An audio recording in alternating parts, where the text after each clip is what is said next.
आइए ना, आइए। अरे बाबा के भजन सगरो सुनाता, पिकअप डीजे देखा बनाता, सारा संघटिया जुटल बड़े सा गाँव के चटी पचीला फुकाता। बेल के पतैया पर क्या लिखेगा? अरे बेल के पतैया पर शिव लिखाता। बाबा के भजन सगरो सुनाता। ए प्यास होई लेडीज बम चुपचाप और शांति से बैठल बालो, लागत के थपहरल बा। हाँ हाँ आवा लोग, एक फुकरा वो मार ली जा। ए बम सुना है, एक वही है और उसी का सच्चा दरबार है।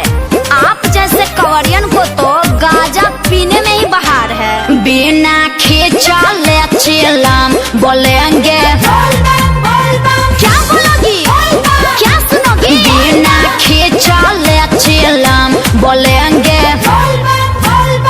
ए डर मत बोला। अरे जाने दो पगले, हर बात पे खिसियाते नहीं और ऐसे मौके बार बार आते नहीं। ए क्या तू दुलबुतू, तू चला हम चल ही देवा घर नगरिया गोरिया, तब बनी के बाबा के कांवरिया गोरिया।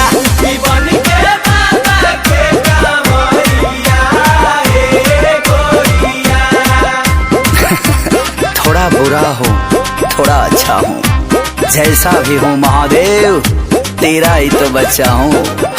कि चार ओरी लौके गेरुआ रंग मन हरसायो जी, कि बड़ी भाग से सवानावा है आयो जी। तो करिया में घबुनी बरसायो जी।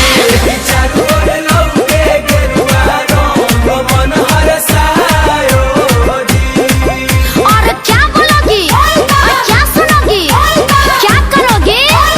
और कुछ नहीं।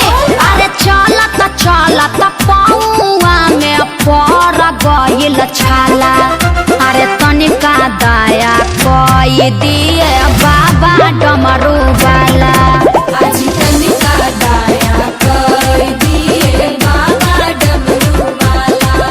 अरे अखिल सीखे सारी के दहवा भरोसा।